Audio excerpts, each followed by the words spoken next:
En el pasaje que vamos a estudiar hoy, el apóstol Pablo utiliza una ilustración de los Juegos Ísmicos, segundos en importancia en aquellos tiempos después de los Juegos Olímpicos. Eran cada 2 años y se celebraban precisamente en Corinto. Y así como Pablo utiliza esa ilustración, yo entonces también en la predicación de este texto voy a usar una ilustración de los Juegos Olímpicos, que son los que tenemos ahora. Resulta que en la carrera en Londres 2012, de los 1500 metros femeninos, fue una carrera que transcurrió con normalidad, cualquiera que la hubiera visto, todo lució bien, pero con el paso de los años, esa carrera ha llegado a conocerse como la carrera más sucia de la historia en los Juegos Olímpicos. Con repetidos análisis de dopaje, se llegó a la conclusión que 5 de las primeras 6 corredoras que cruzaron la meta debían estar descalificadas por el tema del dopaje. Así que el podio ha cambiado drásticamente a lo largo de los años, incluso con reanálisis todavía hechos el año pasado, en 2025, 12 años después.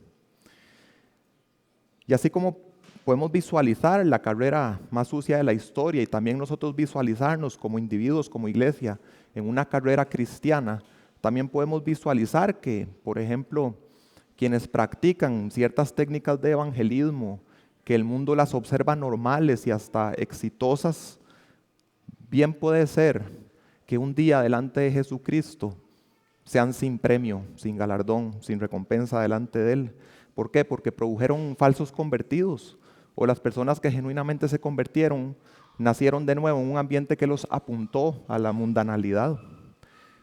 También podemos ver en nuestro alrededor libros de estrategia de crecimiento de iglesia que a la gente le parece que funcionan, que llegan a ser bestseller, pero que quizá un día delante de Cristo, de acuerdo a lo que dice su palabra, sea sin premio, más bien sea algo reprobado.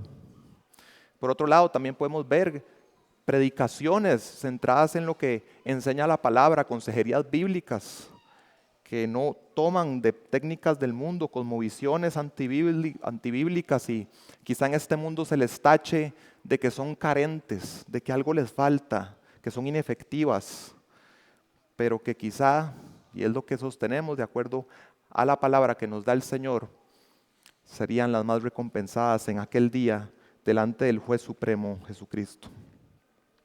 Y así como en aquella carrera de Londres 2012, quienes vieron la carrera probablemente ni siquiera voltearon a ver a Shannon Rowbury, que llegó en 6º lugar. Y resultó, con el paso de los años, los análisis, el escrutinio, que ella realmente llegó en el 3er puesto y se le debe dar una medalla de bronce, la cual se le va a dar mucho tiempo después. Está programado que se le entregue finalmente en una ceremonia especial de los Juegos Olímpicos de 2028 en Los Ángeles. Así también, hermanos, lo que visualizamos en la vida cristiana es que la aclamación pública, lo que parece funcionar y lo que es agradable delante del mundo en el ministerio cristiano, quizá un día delante del Señor sean metodologías descalificadas y quienes nadie volteó a ver, quienes sirvieron fielmente, sin grandeza de números, sin ser vistosos al mundo, pero en fidelidad, serán los más galardonados en aquel día futuro delante de Cristo. Gracias, mi hermano. Acompáñenme por favor en sus Biblias a 1 Corintios capítulo 9. Seguimos con nuestra serie de predicaciones en esta carta. Estamos en la sección en que Pablo está respondiendo a consultas de los corintios. Y ahorita estamos en una sección que va desde 8.1 hasta 11.1, que trata sobre lo sacrificado a los ídolos o comer de lo sacrificado a los ídolos. Pablo viene un argumento de cómo el cristiano en su libertad, en áreas que no son de lo que está mandado o lo que está prohibido, puede ejercer una libertad de decisión, y Pablo está animando a los corintios a que ellos se muevan a renunciar a sus propios derechos por el bien de la edificación de la iglesia, sea por evangelizar y que las personas vengan al conocimiento de Cristo, o sea para los que ya están en la iglesia que puedan ser edificados. En el capítulo 9 él está poniéndose como un ejemplo personal de hacer eso. Este capítulo ya lo habíamos empezado en la última predicación. Él se pone como un ejemplo de renunciar al derecho que tenía de recibir manutención. que pudiera ser familiar, pero en su caso era personal, de parte de los corintios, por el bien del Evangelio, y habiéndose puesto como ejemplo al final de la sección en 11.1, va a poder decir: sean imitadores de mí, como también yo lo soy de Cristo. Aunque pudimos haber visto todo el capítulo 9 en una sola predicación, no lo hicimos de esa manera, porque cuando Pablo habla de este derecho que él tiene, al ver que actualmente en la iglesia, tristemente, es un derecho muy mal entendido, quise ir de una manera más pausada para ayudarnos a visualizar realmente en qué consiste ese derecho y cómo muchas veces lo estamos violando, ¿verdad? Podemos visualizar situaciones, por ejemplo, para repasar, como el hecho que un hermano esté cobrando por una sesión de consejería bíblica, que se cobren montos desorbitantes por cursos de teología, o que alguien esté cobrando un monto desorbitante en una conferencia cristiana porque va a predicar ahí. Hice la pausa porque quienes hacen este tipo de prácticas y otras en las que pudiéramos pensar, precisamente el texto que utilizan para justificar el hacer eso es ese que vimos la semana pasada. Ese de decir que no se le ponga bozal al buey que trilla, o que el obrero es digno de su salario. Pero vimos, para aclarar, que el derecho del que habla Pablo ahí es un derecho de manutención y que se basa en cierto orden, ciertas definiciones bíblicas. Entonces eso nos ayuda a comprender en la colaboración que hacemos por el bien del Evangelio, y que nunca se maneja al nivel de transacciones horizontales, meramente humanas, o como se hacen en el mundo. Y es una prédica que tal vez es un poco difícil de digerir, pero creo que es bueno hacerlo así. Yo creo que sí estamos predicando de libertad cristiana, que más bien es algo que nos reta a discernir. Si se da una prédica en que uno entiende todo y ya sabe cómo conducirse en todas las situaciones, más bien probablemente no se predicó bien, porque son textos que nos retan a tomar decisiones donde ya es un poco más difícil discernimiento, sabiduría, para elegir lo mejor, lo que más le agrada al Señor. Entonces me propuse retarlos con algo que consideré importante y que casi nadie predica. Y me resonó algo que escuché en esta semana, que alguien dijo: denunciar algo como el Evangelio de la Prosperidad es el camino fácil para los pastores que no quieren abordar las tentaciones que enfrentan sus propias comunidades de fe. A menudo se centran en lo distante y abstracto, en lugar de afrontar lo más cercano y real. Yo creo que en el contexto en que estamos, yo pudiera decir eso, pero ustedes, quienes ya se han incorporado acá, no están luchando con el tema del Evangelio de la Prosperidad.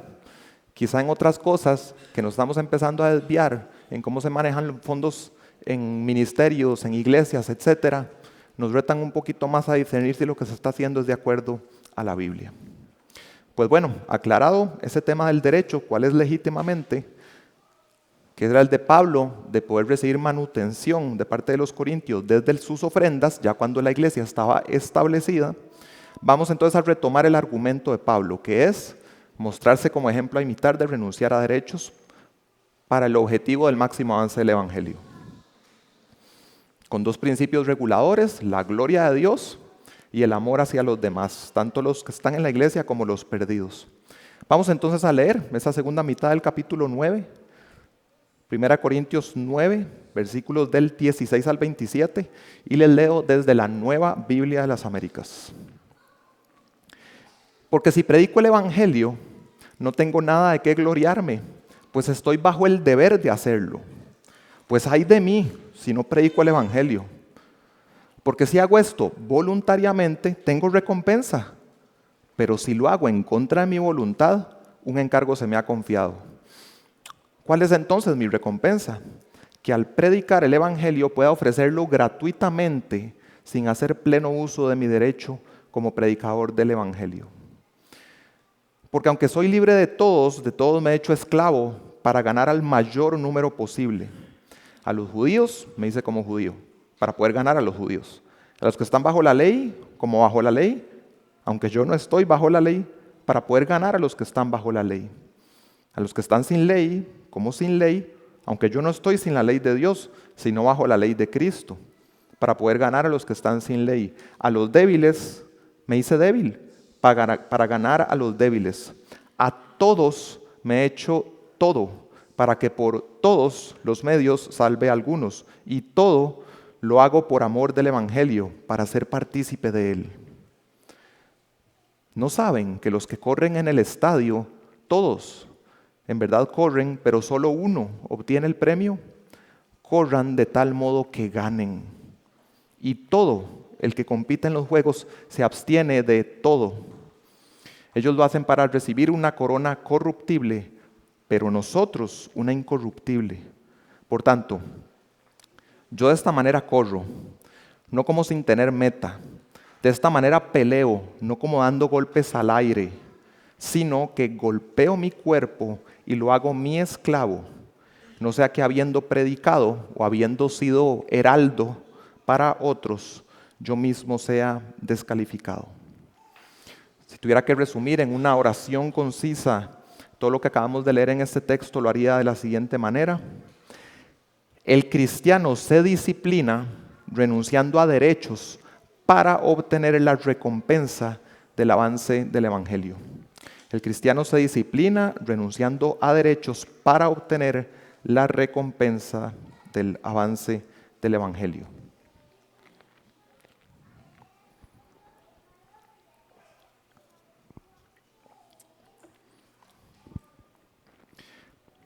Y con eso en mente y con la ilustración que pone Pablo acá de una carrera, para el bosquejo quiero que pensemos en 3 zancadas en la carrera del cristiano libre que te encaminan a un servicio recompensado. 3 zancadas. Primera, disponer la voluntad, en versos 16 al 18. Segunda, renunciar a derechos, versículos 19 al 23. Y tercera, avanzar disciplinado al objetivo, versículos 24 al 27. Así que vamos a iniciar por esta disposición de la voluntad. Pablo primeramente establece cuál es la situación personal de él. Se va a poner como ejemplo cuál es la situación de Pablo. Verso 16. Estoy bajo el deber. Dios le encargó un deber de predicar el Evangelio, especialmente a los gentiles. Al final del verso 17 también dice, un encargo me ha sido confiado.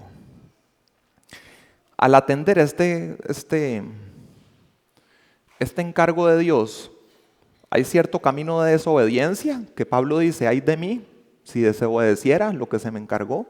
No se enfoca tanto en eso, sino que se enfoca en el camino de la obediencia, pero incluso el camino de la obediencia, él puede ver 2 direcciones en que puede obedecer, y las vamos a ver en este primer punto. Está un primer camino que es obedecer en contra de mi voluntad. Pablo podía ser obediente, pero en contra de su voluntad. Como decir a regañadientes, sin que le naciera hacerlo, por decirlo así. Ese es un camino en que externamente puede obedecer. Y está el segundo camino, que es el hacerlo voluntariamente. Vamos a detenernos a ver cuál es la diferencia entre estos 2 caminos, cuál es el que el Señor nos muestra como mejor y nos anima a seguirlo. El primer camino es un camino en que Pablo va a ser obediente con la única motivación de que está obligado, de que se le ha impuesto esa necesidad, le toca hacerlo, no puede escaparse como Jonás, sino que obedece pero por obligación, entendiendo que Cristo lo compró por precio, es esclavo de Cristo, ha de servir a su Señor y amo, y entonces es lo que toca, y eso solamente es lo que lo mueve. Y en ese escenario nos dice cuál es el resultado en ese camino. Simplemente el resultado es, o lo que alguien pudiera decirle, su Señor pudiera decirle, pues hiciste lo que te correspondía. No hay elogio, no hay recompensa, simplemente cumpliste con tu deber. Y me parece que es en esa misma dirección que Jesús dijo lo siguiente a sus discípulos en Lucas 17:7. ¿Quién de ustedes tiene un siervo arando, pastoreando ovejas, y cuando regresa del campo le dice, ven enseguida y siéntate a comer? ¿No le dirá más bien, prepárame algo para cenar y vístete adecuadamente y sírveme hasta que haya comido y bebido yo, y después comerás y beberás tú? ¿Acaso le da las gracias al siervo porque hizo lo que se le ordenó? Así también ustedes, cuando hayan hecho todo lo que se les ha ordenado, digan, siervos inútiles somos, Hemos hecho solo lo que debíamos haber hecho. Así luce el camino de obligación. No suena muy bonito, ¿verdad? Creo que podemos pensar también en un texto en la propia carta de 1 Corintios 13:3, donde Pablo dice: y si diera todos mis bienes para dar de comer a los pobres, y si entregara mi cuerpo para ser quemado, pero no tengo amor, de nada me aprovecha. O Nueva Versión Internacional dice: nada gano con eso, a pesar de estos actos extremos e impresionantes de servicio. Si no tuvo amor, no reciben elogio o premio alguno. No tenía la voluntad dispuesta, esa primera zancada para el servicio a Dios. Yo creo que muchos no creyentes, cuando visualizan el cristianismo, se imaginan este camino. El cristianismo se trata de obedecer reglas, y es algo restrictivo, es algo que no tiene recompensa ni ahora ni futura, no hace sentir bien. Creo que lo más trágico es incluso que entre creyentes, en ciertas etapas o en ciertas áreas de la vida, podamos ser la persona que visualiza el cristianismo en esos términos.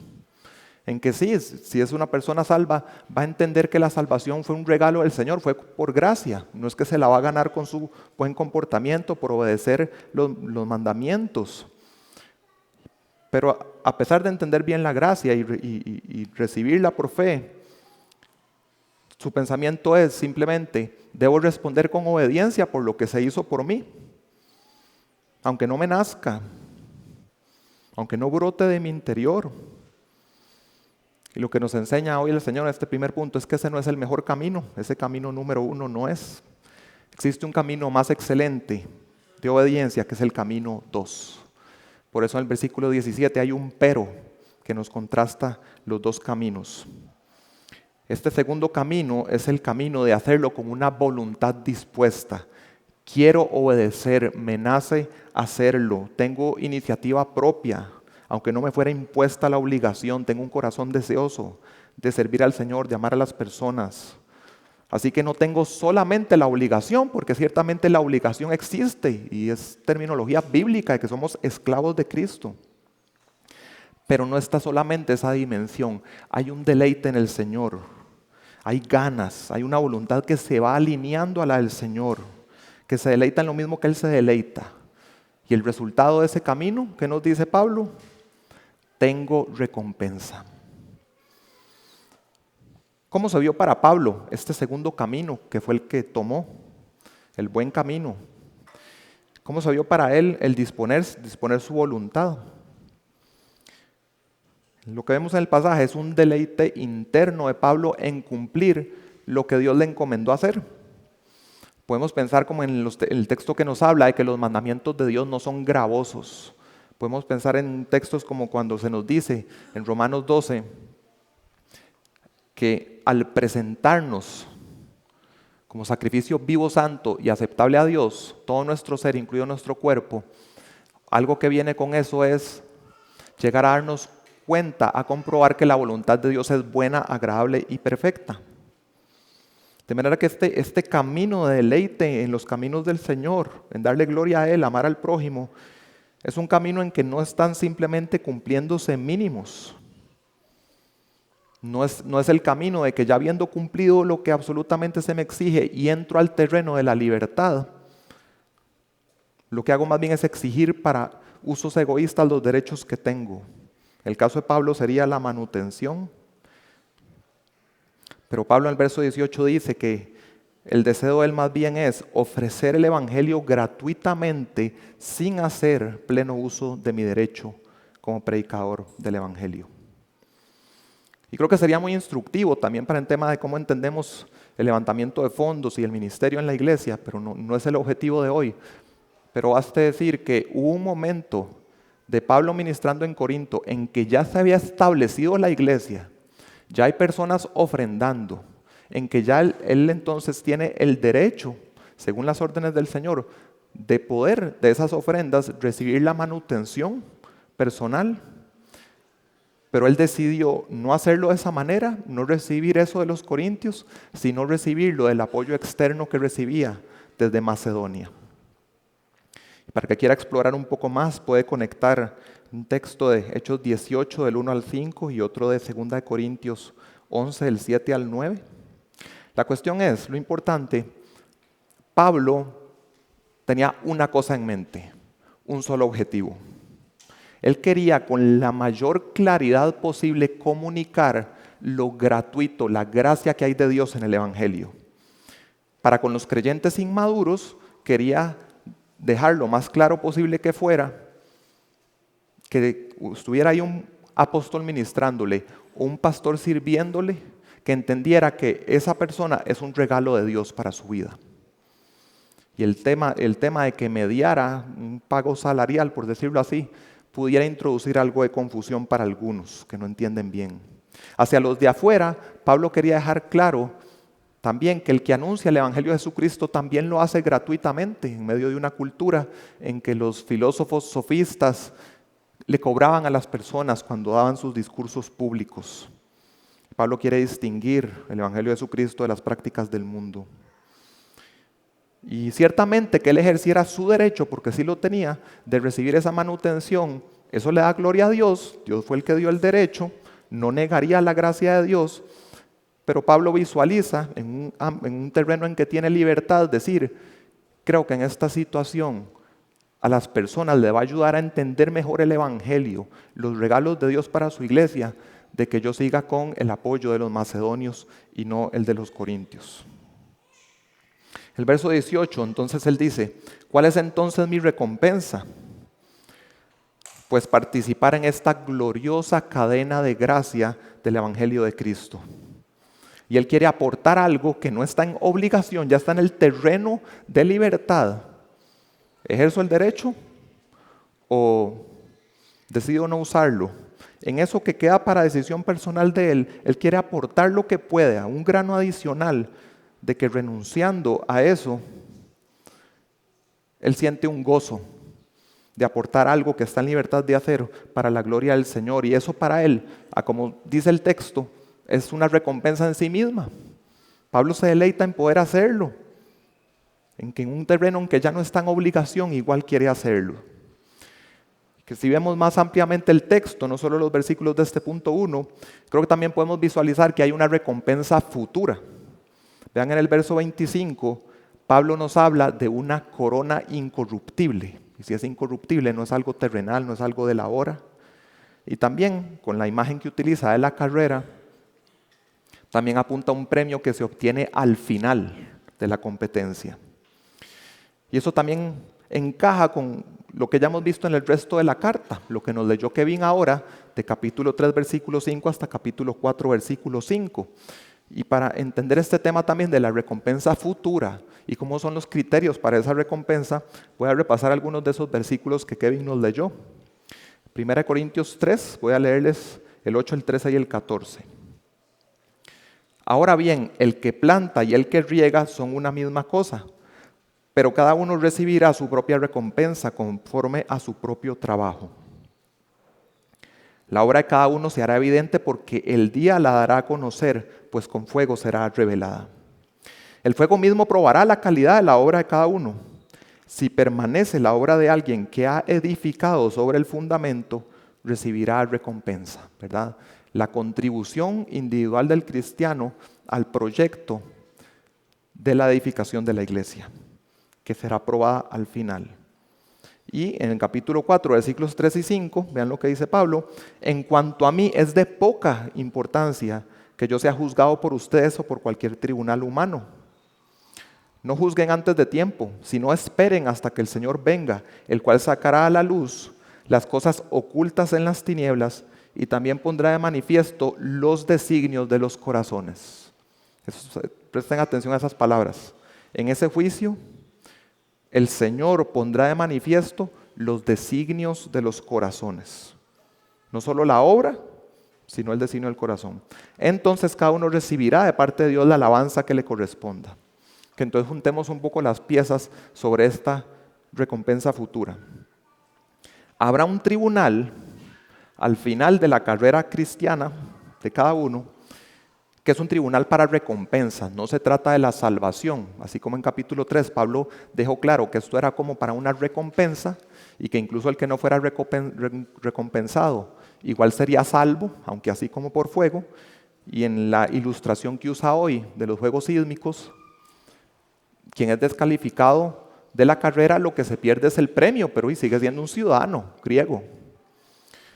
Entonces no está hablando esto de salvación, sino que al final entonces habrá un tribunal al final de la carrera para recompensas. Y el criterio que va a usar el juez para esa recompensa incluye la labor que se aportó para la edificación, y vimos que incluye también los designios del corazón de la persona que hizo esa contribución o ese aporte. Que si ese designio del corazón fue voluntario o por obligación, si lo hizo por amor o si lo hizo por presión o cualquier otra cosa. Y así como vimos en el camino 1, el texto de los siervos inútiles que simplemente hicieron lo que les correspondía hacer, así en el camino 2 también podemos visualizar un texto en Lucas, bastante diferente. Lucas 12:37, Jesús dice: dichosos aquellos siervos a quienes el Señor al venir halle velando. En verdad les digo que se ceñirá para servir y los sentará a la mesa y acercándose les servirá. Y ya sea que venga en la segunda vigilia o aún en la tercera y los haya así. Dichosos son aquellos siervos. Vean qué diferentes los dos caminos. El camino de hacer por obligación, responder a la gracia, pero con un sentido de obligación, o responder con un corazón dispuesto, con una voluntad que quiere los caminos del Señor, que se deleita en ellos. Y una vez más, toda esta sección de la libertad cristiana nos reta a pensar de maneras distintas, que no se mantienen en la superficie. Ya vimos, por ejemplo, un texto en que una misma acción de comer cierta carne en un contexto, dependiendo de quién está a la par, puede que sea pecado o que no sea pecado. No era una fórmula fácil. Si coma la carne o no coma, no depende. Aquí también se nos reta al ver que dos cristianos que externamente hagan el mismo acto de obediencia, uno va a ser recompensado, otro se va a quedar sin recompensa, porque entra esas tinieblas donde nadie ve y solo Dios puede ver, el designio del corazón. Yo creo que en este primer punto, si quisiéramos aplicarlo, yo creo que es muy bueno para nosotros entender estos dos caminos que nos plantea Pablo. Creo que nos ayuda a despojarnos de cualquier intención o de ver como algo deseable simplemente en el cristianismo, hacer las cosas porque debo cumplir, porque es el requisito mínimo y tengo que por lo menos hacer eso. Simplemente es mi deber. Y ver que ese no es el mejor camino, no tiene recompensa. Y creo que este texto nos puede ayudar a reflexionar si en algún momento hemos sido o somos ahora ese tipo de cristiano.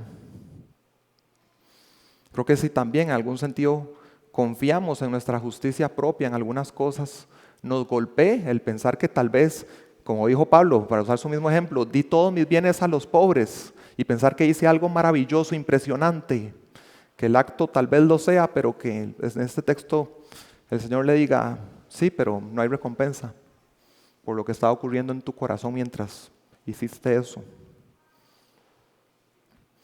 Pero en vez de que eso nos haga sentir mal por cosas pasadas, yo creo que en un texto como este nos ayuda a poder decir, gracias Señor por hacerme ver estos dos caminos y poder discernir cuál de los dos quiero recorrer, a cuál me estás llamando. Gracias por mostrarme un camino más excelente, en que por tu gracia, porque no lo merezco, soy un siervo, me ofreces recompensa. Y poder decirle, Señor, de verdad, transforma mi corazón, de cuando nada más quiero moverme por obligación, a que pueda tener sed por tu gloria, lléname de amor, hazme un dador alegre, ayúdame a ser como tú eres, aún entendiendo tu gracia salvadora, ayúdame a despojarme de obedecer por obligación. Ayúdame a revestirme de la buena voluntad y el amor de Cristo que mostró, como nos leyó Palita en Filipenses 2, la manera como Él, siendo en forma de Dios, se despojó a sí mismo para amar, para servir. Así que en este primer punto, hermanos, los animo a dar esa primera zancada de disponer la voluntad. Dios te quiere recompensado. Dios te quiere satisfecho en la vida cristiana y no un servidor a regañadientes. Eso nos lleva entonces a la segunda zancada en la carrera del cristiano libre que te encamina a un servicio recompensado. Renunciar a derechos, versículos del 19 al 23. Y ya habíamos visto que Pablo había renunciado a su derecho a la manutención, pero aquí nos aporta más de cómo se ven esas renuncias a derechos. Versículo 19 dice que Él es libre de todos. Ciertamente Él tiene un único Señor, que es Jesucristo. Y hay áreas de su vida en que no solo hay mandamientos y prohibiciones, sino que hay un terreno de libertad. Y Pablo quiere decir, vean cómo uso yo esa libertad. De todos me he hecho esclavo para ganar al mayor número posible. Su objetivo único, su prioridad es que las personas crean en Jesucristo, sean ganadas para Jesucristo y estando en Cristo sean edificadas. Pablo tiene en su mente una cosa y es esa. Ese es su objetivo. Y en donde él tenga terreno de libertad y de decisión, como él se mueva, lo que priorice, va a demostrar dónde está su corazón. Y estaba en esto. ¿Cómo lo hace? Se pone al servicio de las personas, como si fuera su esclavo, literalmente es lo que dice, aunque no lo es. Él quiere que el evangelio no tenga ningún estorbo por una decisión que él toma en su libertad. Y menciona categorías de personas a las que le sirve. Menciona a los judíos, a los que están bajo la ley, a los que están sin ley y a los débiles. Tal vez no voy a ir con todos, no es absolutamente necesario, pero puedo dar ejemplos. En la parte de ministrar a los judíos, que tal vez es donde vemos más en el libro de Hechos, de parte de Pablo, Pablo podía con una conciencia limpia participar de costumbres judías y tal vez es algo que no notamos mucho al leer nuestras Biblias. Pablo se sentía en libertad, sabía que estaba en libertad de participar en muchas de las costumbres judías, incluso ceremoniales, siempre y cuando no comunicara que eso era necesario para la salvación, siempre y cuando comunicara que eso no era una señal de madurez espiritual. Vemos, por ejemplo, a Pablo cumpliendo un voto nazareo en Hechos 18:18. Vemos a Pablo participando, ya siendo cristiano, de rituales de purificación en el templo judío, en Hechos 21:23. Vemos a Pablo recomendando, yendo en el camino de circuncidar a Timoteo, por su contexto, ¿verdad? De que en sus padres había judío y griego, pero para ministrar mejor a los judíos quería presentarse como alguien que abrazaba al menos la costumbre o las raíces judías. Entonces Pablo anima a Timoteo a la circuncisión en Hechos 16:3. Podemos visualizar también a un Pablo que, aunque sabe que ya podía comer de todo, estando entre judíos probablemente comía kosher. Creo que hoy en la actualidad podemos pensar en ministerios evangelísticos que se enfocan en esta parte de las raíces hebreas, igual que Pablo, no diciendo que hay que hacerlo para la salvación, no diciendo que muestra la madurez espiritual. Por ejemplo, hay un ministerio del que yo de vez en cuando veo algún video, y es un ministerio que para ministrar a los judíos y moverlos al cristianismo, tienen varios canales, pero tienen uno que es en hebreo. Teniendo libertad de usar otro idioma para ministrarles, eligen hablarles en su idioma hebreo por sus raíces judías. Y es un canal con 140,000 suscriptores. Creo que podemos visualizar algo así, sin comprometer el mensaje del evangelio, manteniéndose en el terreno de la libertad. Con otros que no son judíos, un comentarista dice, Pablo en las áreas de libertad cristiana buscaba ser sensible a las costumbres y convenciones no cristianas de la sociedad que le rodeaba a fin de no ser un obstáculo para que las personas aceptaran el evangelio. El mensaje del evangelio es ofensivo, entonces va a ofender, pero en algo que está en el terreno de libertad, Pablo quiere allanar el camino y que no haya ningún estorbo por preferencias personales o lo que sea, para que las personas crean en Cristo. Cuando menciona a los débiles, entiendo que son los mismos débiles que ya nos habló en el capítulo 8.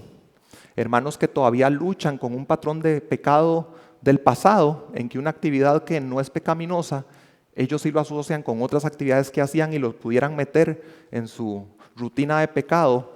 Y Pablo entonces va a abstenerse, en este caso, de comer la comida sacrificada a los ídolos, para no ponerle un tropiezo a este hermano y que regrese al viejo camino pagano. Entonces Pablo concluye en el verso 23 diciendo, y todo lo hago por amor del Evangelio para ser partícipe de él. Estas primeras dos zancadas, la disponer la voluntad, el renunciar a derechos, lo está haciendo con un propósito, el progreso del Evangelio. Porque a veces cuando pensamos en abstenernos de cosas, en renunciar a cosas, también hay que decir lo que no es, ¿verdad? La Biblia hay algo que llama ascetismo, que es simplemente ver como una virtud el abstenerme de cosas, pero ¿con qué objetivo lo estás haciendo?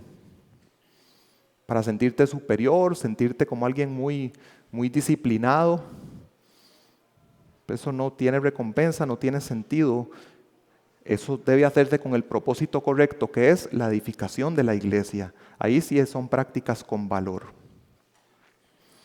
Y para la aplicación de este segundo punto, yo quisiera que puedas pensar en qué percibes como mínimos exigidos en la vida cristiana.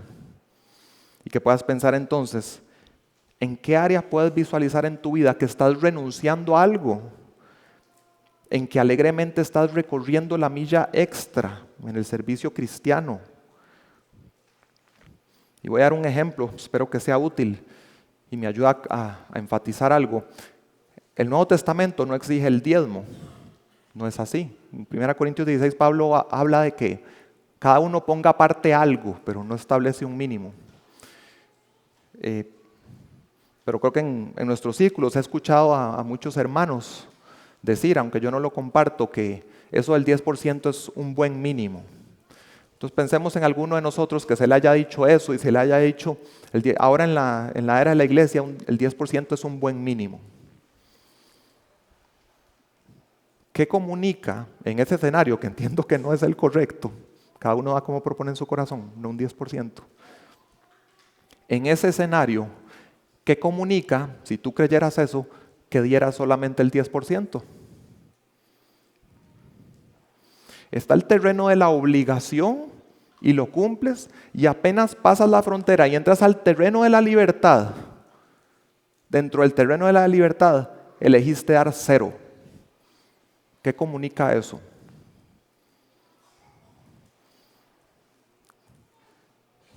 ¿Qué estás eligiendo en ese terreno? Y para enfatizar lo que dice la palabra en el Nuevo Testamento, 2 Corintios 9:7, cada uno dé como propuso en su corazón, no con tristeza ni por obligación, porque Dios ama al dador alegre. Camino número 2, Dios ama al dador alegre. Si te apagas, donde sientes que ya entraste al terreno de libertad, te apegas al mínimo, la aplicación hoy pregúntate, ¿por qué? ¿Qué es lo que estás prefiriendo? Y aquí ya Pablo está haciendo la transición hacia el capítulo 10, en que pone el ejemplo de los israelitas, que habiendo sido liberados de Egipto, estaban como ahí en la cerca o el portón de frontera, como volviendo a ver para atrás, como así como quisiera estar del otro lado y lo que comíamos en Egipto. ¿Por qué al límite? ¿Dónde están sus corazones? Pablo lo que les exhorta es, no codiciemos lo malo, como ellos lo codiciaron. ¿Será codicia por algo del mundo? En el caso de ellos, por algo que ofrece Egipto.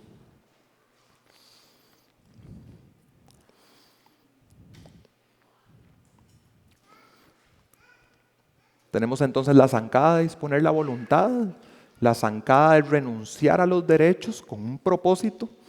Y el tema de enfocarse a ese propósito nos lleva entonces a la tercera zancada en la carrera del cristiano libre, que te encamina a un servicio recompensado, que es avanzar disciplinado al objetivo, versículos del 24 al 27. Entonces, como les dije al inicio, en Corinto se celebraban los Juegos Ísmicos cada 2 años. Pablo hace referencia a una competencia de carrera y también a una competencia de lucha o pelea. Y lo aprovecha aquí como una ilustración hablando de este tema de recompensas. Y dice que uno solo obtenía el premio. Ahí no era como ahora de que oro, plata, bronce. Ahí ganaba premio el primero y era una corona hecha con plantas que se marchitaba muy pronto. Entonces Pablo nos está hablando como de una carrera del cristiano Y usando esta ilustración, el mandato que da es: corran de una manera tal que sean ustedes los que se ganan ese premio. Creo que aquí entendemos que la ilustración no es perfecta en todo, ¿verdad? Porque los cristianos no estamos compitiendo unos contra otros, ni significa de que si yo me gano el premio, entonces significa que ya el otro no se lo ganó. No, entendemos que todos estamos en una carrera en que Dios quiere y es posible que todos salgamos premiados. Que significa que cada uno haga su mejor tiempo posible, su mejor marca, y que obtenga el máximo premio que pueda obtener en su situación, circunstancia, dotación, etc. A eso nos anima Pablo. ¿Qué va a requerir ese premio? Verso 25. Todo el que compite en los juegos se abstiene de todo. Y esa palabra compite, o Reina Valera dice, todo aquel que lucha. Cualquiera de las dos en español no transmite realmente lo que se dice en el original. En el original el verbo es agonizomai, y ahí al inicio le suena un poco parecido como a agonizar. Y ese es más el sentido que tiene, como hacer un esfuerzo agónico, agonizante con todas las fuerzas. Es un esfuerzo que requiere de una disciplina constante. Estos atletas en los Juegos Sísmicos, si no demostraban un ejercicio de entrenamiento y preparación de 10 meses, ni siquiera podían competir. Así que, ¿cómo se ve esa vida disciplinada? Renunciando a derechos, absteniéndose de cosas. Un atleta olímpico o ísmico sabe que un día darse un gusto, empezar a permitirse sus pequeños gustos, puede significar una fracción de segundo que ya no se gana el premio. Sea en alimentación, sea en descanso, sea en la disciplina de entrenamiento, sabe el valor que aporta cada cosa, por granular o pequeña que pudiéramos visualizar. Pero teniendo una prioridad tan clara y una meta bien definida, quiere que todo vaya en esa dirección. Y así es el atleta que quiere el premio. Pablo, en un sentido, aquí también está estableciendo un desafío para los cristianos. Si seres humanos como ustedes, pero no creyentes, pueden tener ese nivel de disciplina que ustedes ven en los mejores atletas del mundo, el que se gana el premio, siendo no creyente, logra disciplinarse su cuerpo, su ser, en una determinación a esa dirección y ganarse el premio, ¿cuánto más nosotros como cristianos podemos ser disciplinados para un premio que no es una corona de plantas que se va a marchitar en menos de una semana, sino una corona que es incorruptible, que es hacerse tesoros en los cielos, que es poder en un terreno de libertad servir gozosamente al Señor porque lo amo, porque quiero que su voluntad sea cumplida, porque quiero que su nombre sea exaltado y alabado en las naciones? ¿Cómo los cristianos entonces no podemos ser disciplinados? Entendiendo también el gozo, el regalo de la salvación y el poder espiritual que se nos ha dado para poder servirle a Dios. ¿Qué corresponde hacer entonces? Verso 26. Por tanto, yo de esta manera corro, no como sin tener meta. De esta manera peleo, no como dando golpes al aire. Bueno, en este qué hacer, primero Pablo nos dice qué no hacer.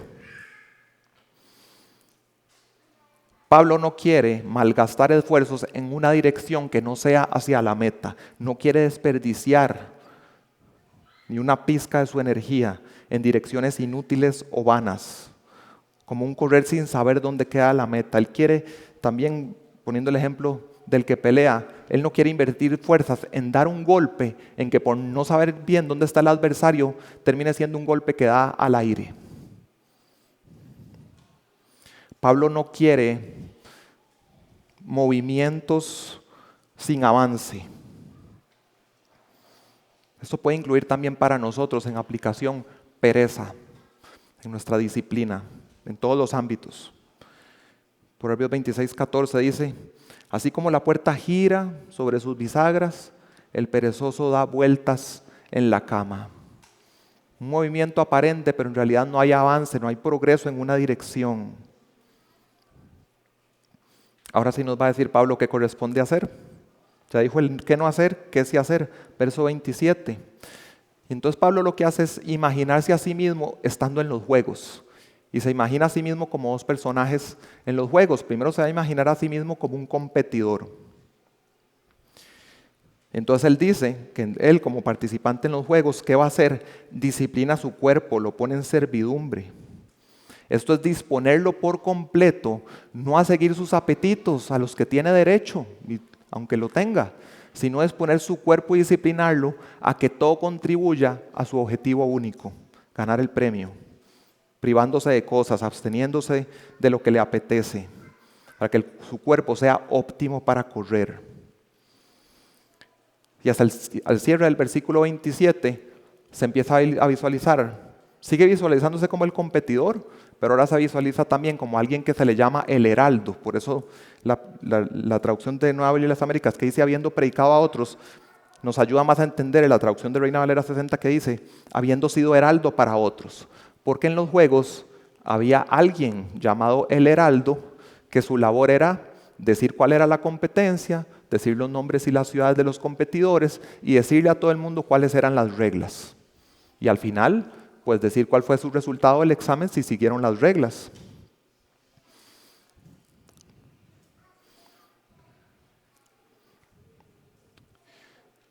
Y Pablo dice que cuán trágico sería que él, siendo el que estaba anunciándole a los demás cuáles eran las reglas, él como competidor no las cumpliera él mismo y fuera descalificado por su indisciplina, por su manera inadecuada o descuidada de competir, ser descalificado de la carrera por las recompensas.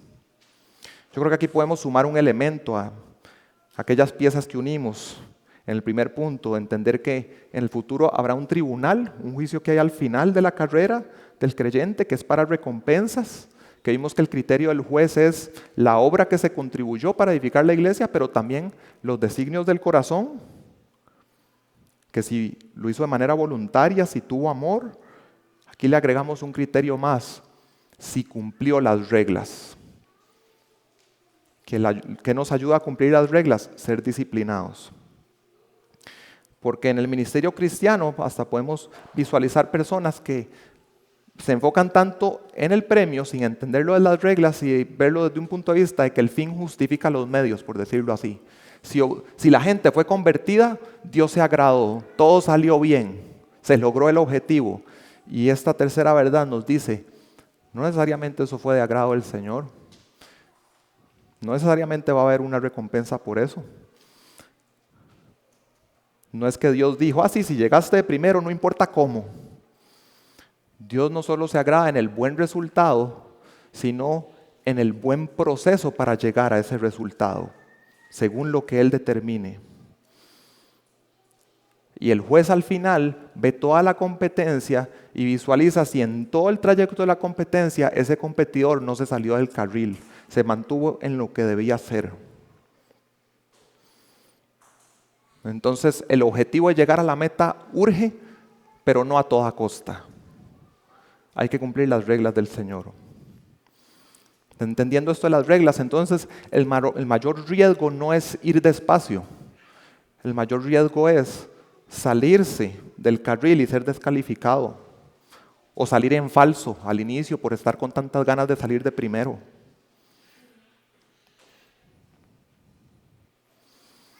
El no entender bien los límites entre lo que sí es mandamiento del Señor y que es libertad, y jugármela tan al filo que en un momento majé la raya del libertinaje. Y entonces ministré de una manera pecaminosa. Entonces pensamos, por ejemplo, ¿urge enviar misioneros? Sí, claro que urge. ¿Queremos enviar misioneros? Claro. ¿Queremos enviar más?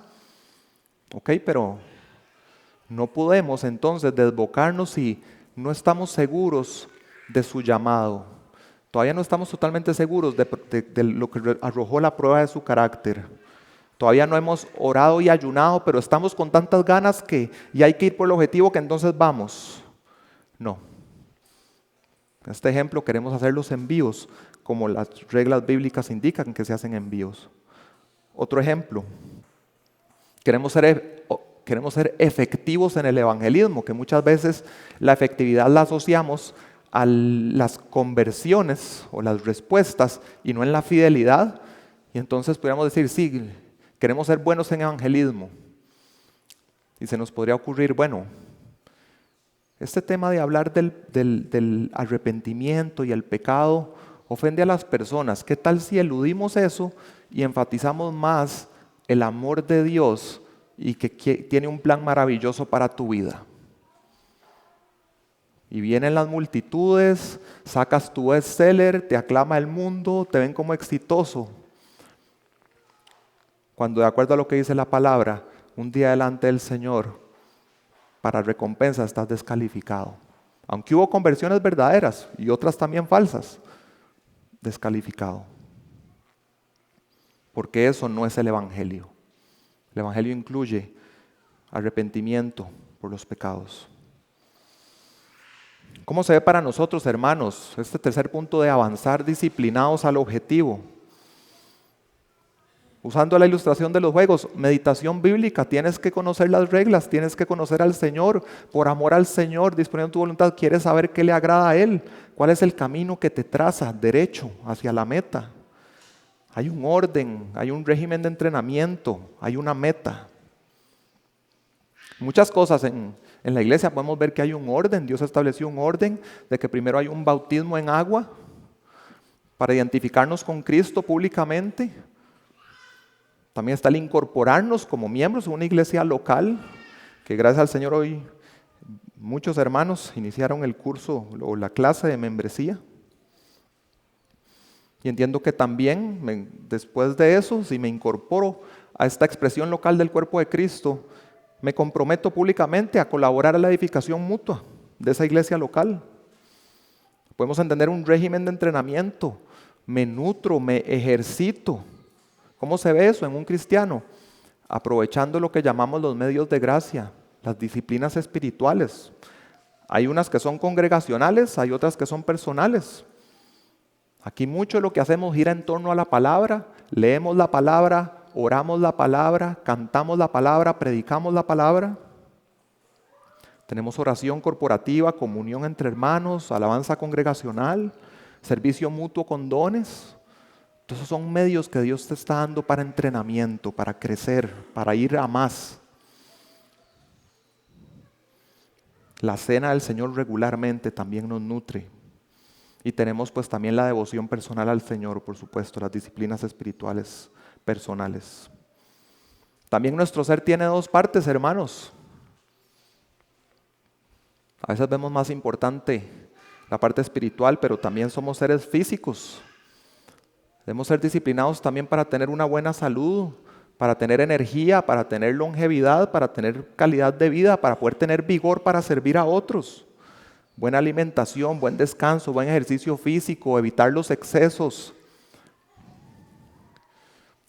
Al final, si somos disciplinados, todo nuestro ser es disciplinado. Y Dios reina sobre todas las áreas de nuestra vida.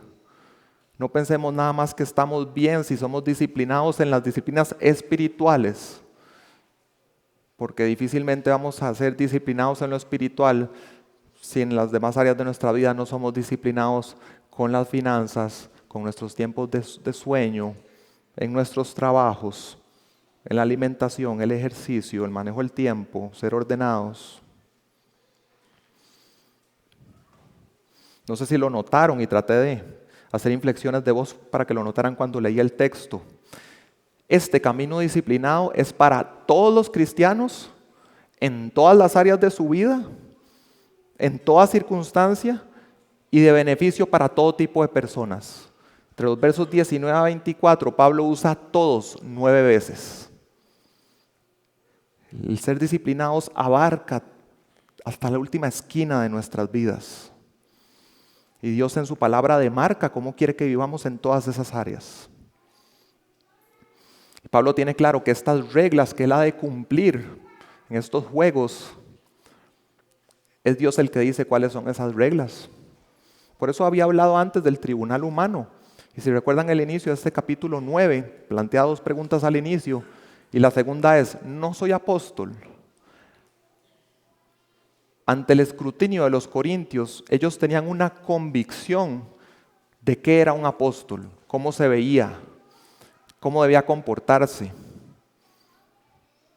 Pero aunque los corintios, quizá incluso por sus expectativas humanas, pudieran creer que Pablo era descalificado para ser un apóstol, cuando a la vez exaltaban a otros que en realidad no eran apóstoles, que eso se ve más en la segunda carta, Pablo se mantiene firme y tiene claro que lo que importa es lo que va a decir el juez supremo. Aquel día que no va a ser nada nuevo para nosotros, es lo que ya nos dejó acá y por eso tenemos que meditar en esto, disciplinadamente, porque queremos conocerle, porque nos deleitamos en su presencia, en sus palabras, que son dulces como la miel para nosotros. Estas palabras no solo nos muestran las reglas, sino que nos capacitan. El pasaje al que siempre volvemos para hablar de la inspiración de la Escritura en 2 Timoteo 3, toda Escritura es inspirada por Dios y útil para enseñar, para redarguir, para corregir, para instruir en justicia. ¿Qué dice después? A fin de que el hombre de Dios sea perfecto o maduro, enteramente preparado para toda buena obra. Nos capacita enteramente para toda buena obra. Y retomando la carrera más sucia de la historia, algo que me llamó la atención cuando estuve viendo todo lo que pasó ahí, se le prestó mucha atención a unas declaraciones que hizo la que llegó en 10º lugar, que incluso con las correcciones del podio llegó en 5º lugar, ni estuvo cerca del podio. Y yo pensé, ¿por qué ella en esa situación hizo declaraciones y le prestaron tanta atención a lo que dijo? Y cuando lo leí, me pareció que fueron reflexiones valiosas. Porque ella lo que dice es que al haber atletas dopadas que establecían un ritmo artificialmente alto, ya en ese punto la carrera es sucia. Ya no se corrió de manera limpia desde el principio. Y ella dice que en una carrera limpia sí pudo haber aspirado a llegar al podio. Haber llegado a un 10º lugar en vez de un 5º lugar, a ella le hizo perder contratos de patrocinio, becas, bonos, ahora irrecuperables. Y también aceleró su retiro.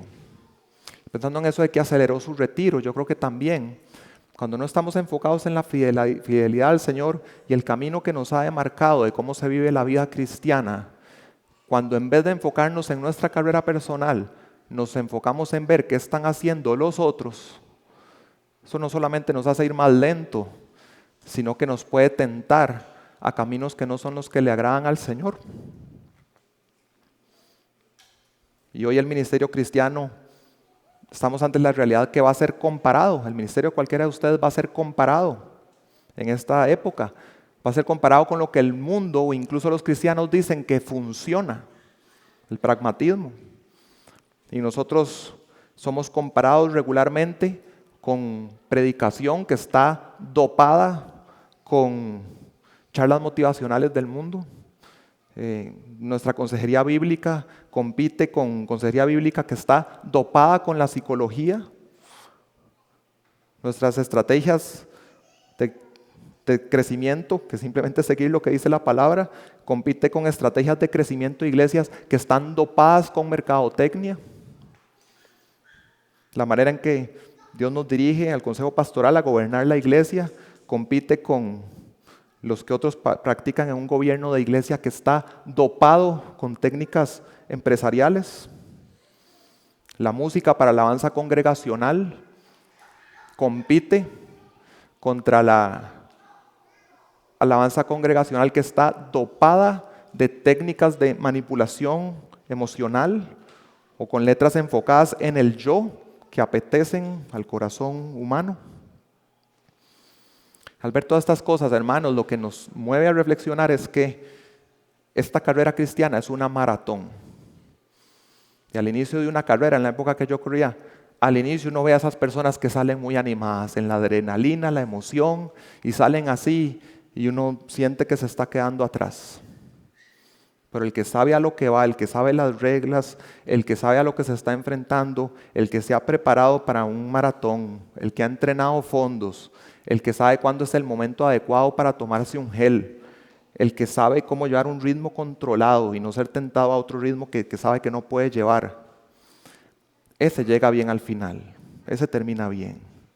Los que no se preparan se topan algo que le llaman el muro de las 20 millas o el muro de los 32 kilómetros, un momento de agotamiento de sus reservas, un agotamiento mental y físico en que invaden las dudas, en que hay desmotivación, en que empiezan a entrar esos pensamientos de rendirse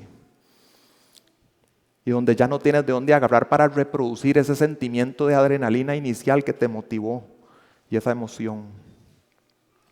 Pero el corredor disciplinado, que entiende cómo es la carrera, que es dura, que sabe que depende del Señor cada día y por eso sabe que necesita su palabra diaria, que no quiere perderse de los medios de gracia, quiere participar, quiere estar en forma. Un corredor disciplinado y de hecho los mejores maratonistas pueden hacer algo que le llaman un split negativo, que es que la segunda mitad de la maratón la pueden correr en menos tiempo que corrieron la primera mitad. Tienen ese control de entender la carrera. Entonces Dios nos llama a disciplina, pero una disciplina dependiente de Él, porque algo que va a decir en nuestro próximo pasaje, la próxima semana en 1 Corintios 10, y ustedes recordarán el pasaje, así que el que cree estar firme, mire que no caiga. Disciplinados, pero entendiendo que esa disciplina y lo que produce en nosotros, no es que ya en nosotros mismos tenemos fuerza, simplemente estamos nutridos de lo que Dios nos da y dependemos de Él. Separados de Él no podemos nada. Hermanos, ¿a cuántos pastores que han sido heraldos para otros los hemos visto descalificados por descuidarse? No podemos ver sus vidas, pero es que ante esto es fijo. Esos textos bíblicos ya yo me los sé de memoria, inclusive no ocupo ir a nutrirme de la palabra hoy. No me va a hacer daño un domingo que no voy. Cada cosa pequeña contribuye cuando tienes un objetivo único. A nadie, por más que haya hecho en la carrera, le van a dejar de aplicar las reglas. Debemos depender del Señor y seguir sus caminos. Empezar con ganas es muy fácil, pero terminar bien no tanto. Algo que disfruté mucho en la preparación de la prédica fue que escuché una entrevista a un capellán que sirve a las personas cuando ya están en sus últimos momentos, están prontos a morir, enfermos terminales. Cuando habla de estas personas que no son todos cristianos, son personas de todo tipo, en todos, sin discriminar si cristianos o no, él dice que estas personas al final de su vida no se están lamentando porque hubieran podido acumular más dinero, o no se están lamentando porque hubieran podido subir un poquito más en la escalera corporativa o profesional. De lo que se lamentan es que descuidaron relaciones, principalmente la relación con el Señor y la relación con las personas a su alrededor. El no haberse invertido en lo eterno, en vez de lo que en ese momento ya están enfrentando a ver, que es algo vano, terrenal y pasajero. Y yo te pregunto, ¿cómo quieres tú, cuando estés en ese momento terminal, que al volver a ver atrás, ver cómo fue tu vida? ¿Cómo quieres que sea? Quiero que veamos cómo la vio Pablo para concluir. 2 Timoteo 4:6. El tiempo de mi partida ha llegado. He peleado la buena batalla, he terminado la carrera, he guardado la fe. En el futuro me está reservada la corona de justicia que el Señor, el juez justo, me entregará en aquel día. Y no solo a mí, sino también a todos los que aman su venida. Hermanos, nosotros queremos en Iglesia La Gracia, en la familia de iglesias de Gracia Soberana, construir algo que permanezca para el futuro. Algo que permanezca hasta el regreso de Cristo. Y podemos visualizar a un nivel personal Pablo dándole estas palabras de despedida a Timoteo, preparándose a escuchar las palabras: bien, buen siervo y fiel. Pero a la vez notamos que Pablo está formando parte de una carrera que va más allá del mismo, una carrera de relevos en que está pasándole la estafeta a Timoteo, que es el que sigue. Hermanos, ¿y cómo queremos contribuir nosotros que cuando pasemos esa estafeta a la siguiente generación podamos decir con el apóstol Pablo: No hemos adulterado el Evangelio. El mensaje está puro, no lo adaptamos. No hemos permitido que la iglesia sea contaminada con las técnicas mundanas, con las cosmovisiones extrabíblicas. Y Pablo le dice a Timoteo, Timoteo, va a haber gente alrededor, cristianos, que van a querer esto y esto, y van a hacer todo tipo de cosas, técnicas, locuras, van a salir corriendo desbocados y parece que ya te sacaron un montón de ventaja. Pero tú, Pablo le dice a Timoteo, pero tú, sé sobrio en todo, soporta las aflicciones, haz obra de evangelista, cumple tu ministerio en el camino que le trazó el Señor. Hermanos, construyamos algo para la gloria de Dios en la iglesia, que no vaya a ser algo que parezca un rascacielos, pero que en el día de la prueba delante del Señor, del juicio, resulte ser un edificio gigantesco de madera, heno y hojarasca, del que no quedará nada y no habrá recompensa ni agrado del Señor.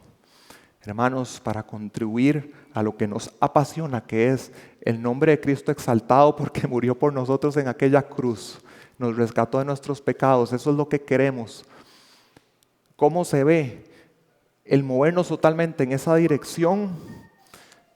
No hay atajos, hermanos.